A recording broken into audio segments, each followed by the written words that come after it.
Salut, moi c'est Elio et bienvenue à toi. Bienvenue dans Moment de vie. Moment de vie, c'est notre moment pour écouter nos histoires. Ici, des voix, des images, des personnes, des sons, des sensations, des moments de vie vont se croiser. Laisse-toi guider, inspirer, toucher par leurs histoires et les miroirs qu'elles pourront créer chez toi. Aujourd'hui, c'est le tout premier épisode du podcast. Wouhou! Et on va parler des personnes qui nous font du bien par leur présence, leurs mots ou leurs gestes. C'est Lucie, Louise et Maëlle qui partagent leurs moments de vie et que je remercie pour leur confiance. Je me permets de faire un petit trigger warning, un petit avertissement. Le sujet de l'anorexie va être rapidement abordé dans cet épisode. Nous, on se retrouve à la fin du podcast et bonne écoute. Mais un truc qui m'a marqué, c'était l'année dernière. Donc moi j'adore la mer, j'habite en Bretagne. Du coup, plus maintenant, mais la mer ça a toujours été important pour moi. Mes paysages préférés c'est la plage et c'est toujours des moments agréables. Et du coup j'étais en vacances avec mes copines, donc Liv, Ryan et Didi. Et on était à la mer. Et en fait c'était nos dernières vacances avant qu'on parte toutes en Erasmus. Et en fait, c'était un peu le dernier moment où on était tous ensemble réunis. Et du coup, il y avait le coucher de soleil. Et on avait passé une super chouette journée. On avait mangé des glaces. Il faisait 25 degrés. Et c'était le seul jour des vacances où il avait fait beau. Du coup, on était vraiment contentes. Et du coup, je me suis dit, oh non, c'est le dernier jour non, c'était chouette, mais je me suis dit, ah, mais c'est le dernier jour qu'on passe ensemble avant longtemps. Du coup, je me suis mise à pleurer. Après, Liv aussi, elle a pleuré. En plus, on est un peu mal à l'aise avec nos émotions. Du coup, c'était un peu particulier. Mais au final, on était tous trop contentes d'être là. Et c'est vraiment des personnes que je suis trop contente d'avoir rencontrées. Et j'ai hâte de toutes les retrouver, genre l'année prochaine ou, ou bientôt, en tout cas, c'est sûr. Et ouais, je sais pas, du coup, j'ai repensé à ce moment il y a quelques temps et j'étais, oh, j'ai trop hâte de les revoir et de passer un moment avec elles et tout. Et c'était vraiment trop chouette, genre l'impression d'avoir trouvé des personnes qui te correspondent trop bien en amitié, parce que c'est pas toujours facile, et de partager un moment avec elles, et d'être en vacances et tout, juste je me sentais trop chanceuse, et de les connaître et d'être là, quoi.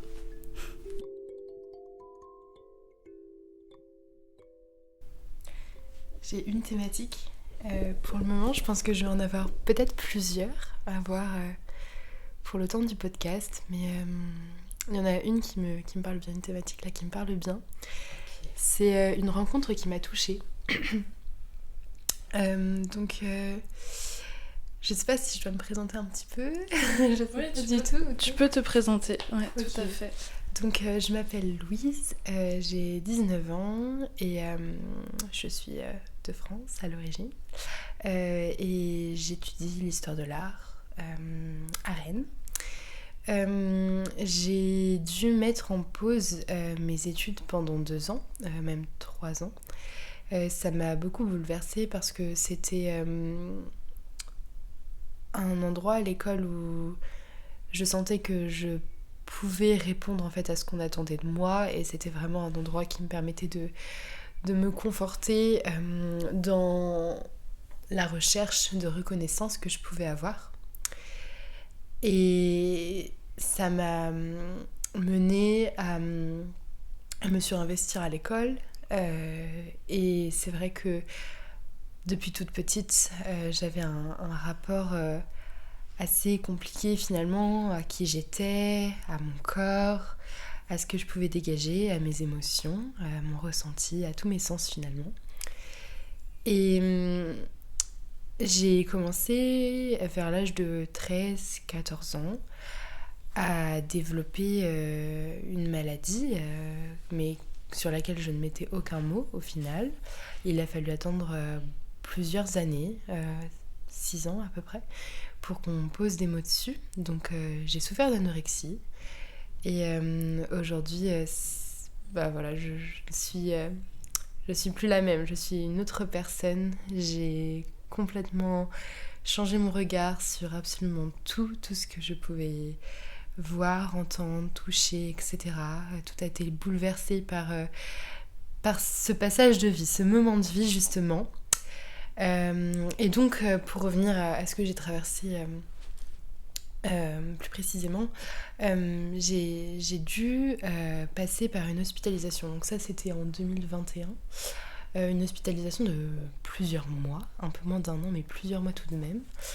Et au cours de cette hospitalisation, j'ai pu rencontrer et croiser le chemin de beaucoup de personnes finalement, à la fois des médecins en tout genre, des psychiatres, des pédiatres, etc. J'étais encore mineure à ce moment-là. Et puis également, enfin voilà, des psychomotriciens, des diététiciens, des diététiciennes évidemment, des magnétiseurs. Voilà, j'ai vraiment rencontré beaucoup de monde à ce moment-là parce qu'on essaie d'interroger en fait le plus de pistes possibles et de trouver un moyen qui me permettait un peu plus de me rapprocher de ce que je voulais être et de ce à quoi j'aspirais. Et en fait, quand j'étais là-bas à l'hôpital, il y avait des personnes qui venaient dans nos chambres, qui n'étaient pas des médecins, qui n'étaient pas nos parents, qui n'étaient pas nos amis. C'était ce qu'on appelle les blouses roses.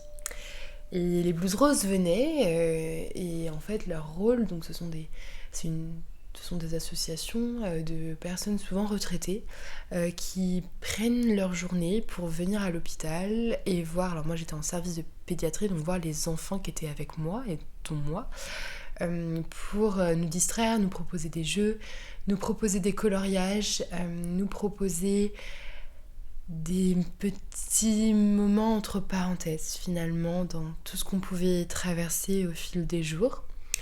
Et moi à ce moment-là j'ai redéveloppé beaucoup de passion. Je suis très manuelle, j'adore créer, j'adore faire, j'adore confectionner de mes mains. Voilà, je fais de la musique, etc. C'est vraiment essentiel pour moi. Et en fait, j'ai redécouvert la couture à ce moment-là. J'ai commencé à développer un réel attachement à l'aiguille, au fait de toucher le tissu. Moi, je faisais tout ça à la main.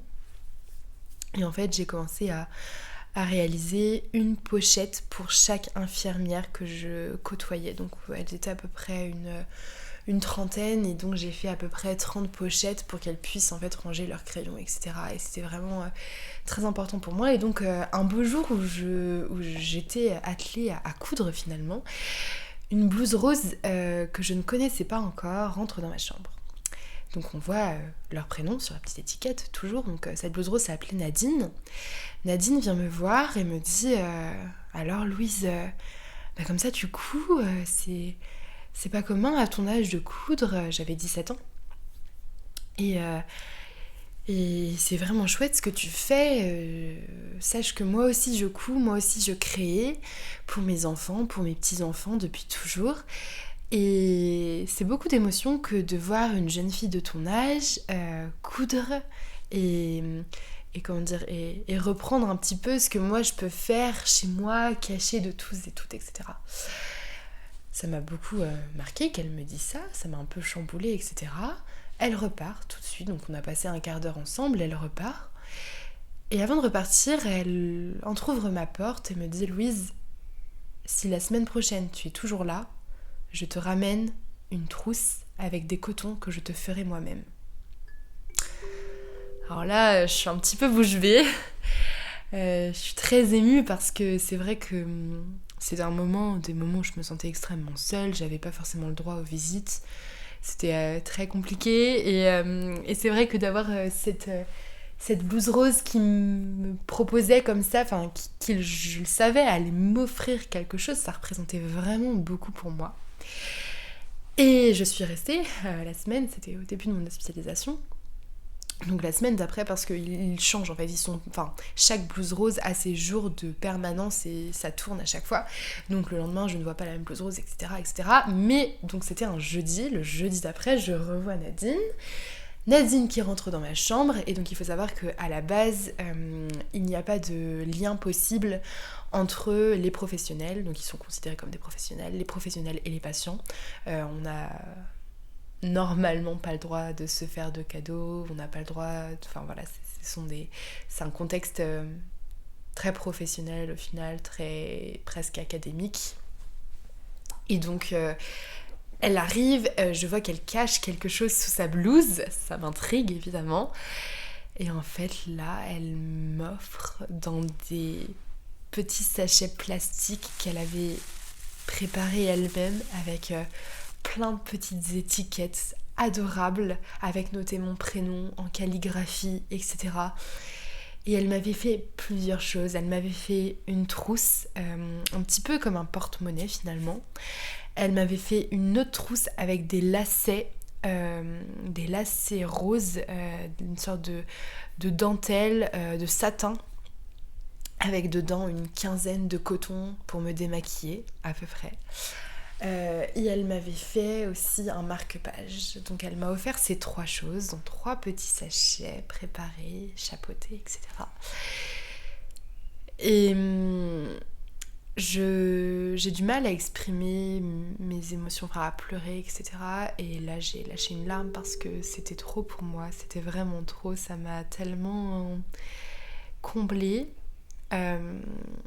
J'ai eu du mal à réagir parce que voilà, j'étais dans un moment de vie aussi où je ne pouvais pas, je n'arrivais pas à réagir. J'étais complètement dépossédée de moi-même et je mettais aucun mot sur ce que je ressentais, etc. Aucun mot, aucun geste finalement aussi. Donc j'ai juste accueilli, elle est repartie et c'en est resté là. Et Nadine, je l'ai plus revue. Je l'ai plus jamais revue. Ça a été très difficile pour moi de ne jamais la revoir. Je pensais très souvent à elle, donc après je suis sortie d'hospitalisation. Je suis repartie à Paris reprendre mes études. J'ai senti que les choses recommençaient à basculer du mauvais côté. Donc j'ai moi-même décidé cette fois-ci d'arrêter. C'était en octobre 2022. J'ai pris mes valises, j'ai prévenu personne et j'ai pris un train pour rentrer chez moi en Bretagne. Et j'ai pris conscience à ce moment-là que ma priorité de vie était de me reconnecter à moi-même en fait. Et donc c'est ce que j'ai fait pendant 1 an. Et voilà, les choses ont évolué, etc. J'ai guéri, j'ai aussi grandi, j'ai découvert, j'ai aimé, j'ai senti, enfin j'ai vraiment été dans un vrai processus de reconnexion à moi-même. Et puis un beau jour, je rentre de Rennes, où j'ai pu reprendre mes études en histoire de l'art. Je rentre de Rennes, je vais passer un week-end à Saint-Brieuc, et c'était l'époque des marchés de Noël. Et il faut savoir que j'ai une réelle passion, mettons les mots. J'ai une réelle passion pour les marchés de Noël, pour l'ambiance de Noël, pour ce mois de décembre, pour ces mois de janvier qui pour moi sont vraiment très importants. Et donc mon petit frère, avec qui j'ai 10 ans de différence, me propose d'aller à un marché de Noël. Donc allons-y, rendons-nous au marché de Noël qui était près de la ville où j'habite. On s'y rend, on fait un petit tour, on passe de stand en stand. Et là, un stand m'attire parce qu'il y avait des réalisations en mosaïque que je trouvais magnifiques. Donc je m'approche du stand. Et là, je me dis c'est pas possible. Là, je me dis c'est pas possible parce qu'en fait, je lève la tête et c'était Nadine. C'était Nadine qui était là. Et donc, je la regarde. Elle me regarde. Et elle commence à pleurer. Et elle me dit mais tu n'es pas Louise ? Et je lui dis si, c'est moi. Et là elle me dit mais ce sont ses paroles. Elle me dit mais que tu es belle. Et elle vient, elle m'embrasse, elle me fait un immense câlin, elle me prend dans ses bras. Et ça a été un moment mais complètement hors du temps finalement. On est resté une demi-heure à parler ensemble. Mon petit frère s'impatientait un peu à la fin, donc je suis partie.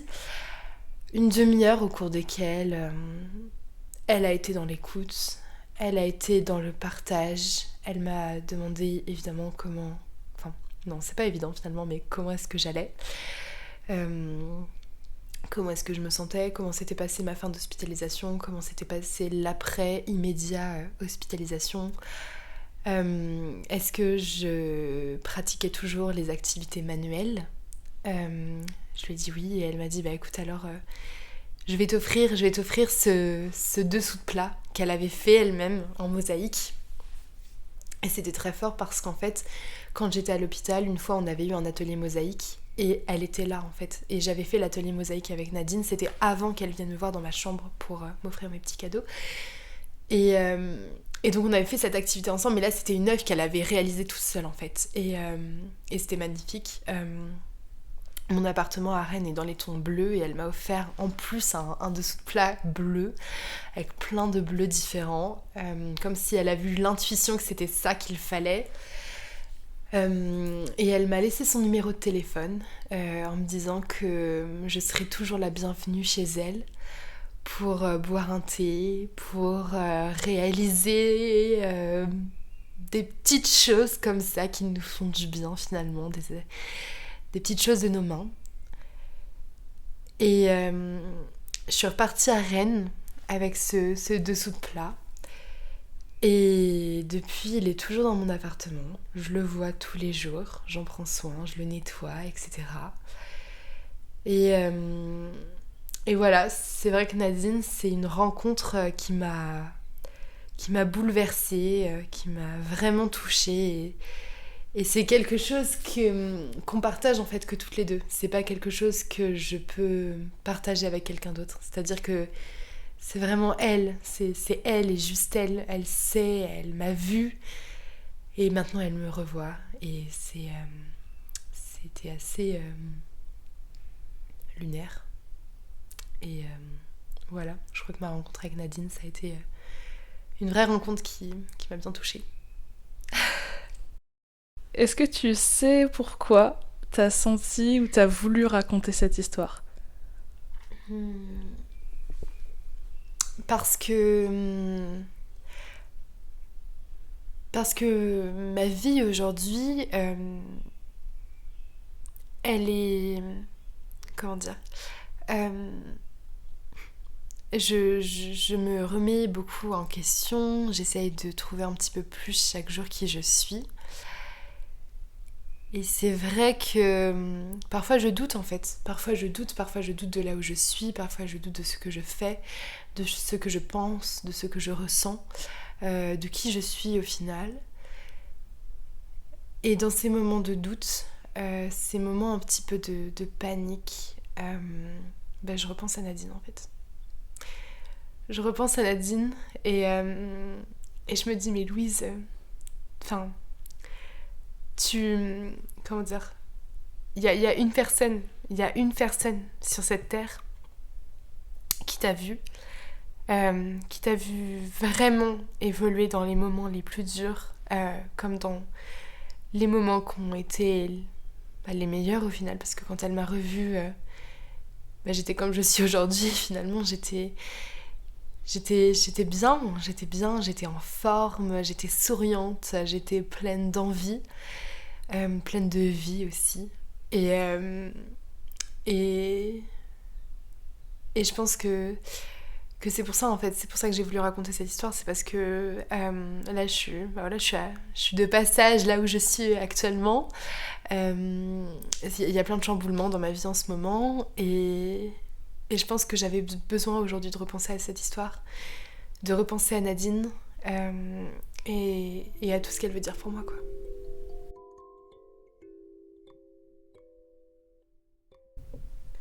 Là, celui qui me parle le plus, c'est une rencontre qui t'a touchée. Ok. Je dirais ça. Du coup, la rencontre qui m'a touchée, je pense, c'est pendant mon premier Erasmus en Grèce. Et c'est avec une de mes meilleures amies de là-bas, Zoya, elle s'appelle. Et elle vient de Slovaquie. Et c'est vraiment pour moi une rencontre qui m'a marquée parce que je saurais pas comment dire, mais sa personnalité, je la trouve inspirante, mais juste dans sa manière d'être, tu vois. Et c'est quelqu'un qui est doux, elle est gentille avec tout le monde, elle est empathique, et en même temps, elle est hyper solaire, hyper posée. Et je sais pas, ça m'inspire au quotidien. Je sais que il y a des moments dans la vie où, elle est pas là, mais je vais penser un peu à comment, je vais visualiser comment elle ferait les choses. Et ça m'inspire à faire de cette manière-là. Parce que je pense que je peux être plus au taquet et tout. Et ouais, elle est tout le temps hyper positive. Je l'ai jamais entendue se plaindre ou quoi que ce soit. Vraiment jamais. Alors que, en soi, elle vient de Slovaquie, dans un petit village où il n'y a pas grand-chose. Tu gagnes pas un salaire de fou malade, tu vois. Et de se rendre compte de la différence. Je sais qu'au quotidien, cette rencontre-là, elle m'impacte de temps en temps. Voilà. Ok. Et tu sens que ça t'inspire à quel moment ? À quel moment t'y penses ? Ouais, souvent dans les moments où tu sais, tu peux avoir des galères, où tout le monde commence, surtout que nous on est français, où on peut souvent râler ou être un peu négatif, dans ces moments-là où je vois l'énergie autour, où tout le monde commence un peu à s'énerver et tout, je me dis waouh, et essayer de relativiser et d'être plus positive dans ces moments-là. C'est plus là que je vais y penser. Ça y est, cet épisode de podcast est terminé. J'espère qu'il t'a plu. Si c'est le cas, n'hésite pas à t'abonner, mettre des étoiles et un commentaire pour soutenir le podcast. Tu peux aussi le partager à tes amis, ta famille, aux personnes qui te font du bien. Ce podcast, c'est le mercredi à 18h toutes les 2 semaines, alors on se retrouve mercredi 14 mai. En attendant, si tu veux suivre les avancées, les backstage, tu peux suivre le compte podcast Moment de Vie sur Instagram et Facebook. Merci pour ton écoute et ton soutien, amour et joie, et à bientôt.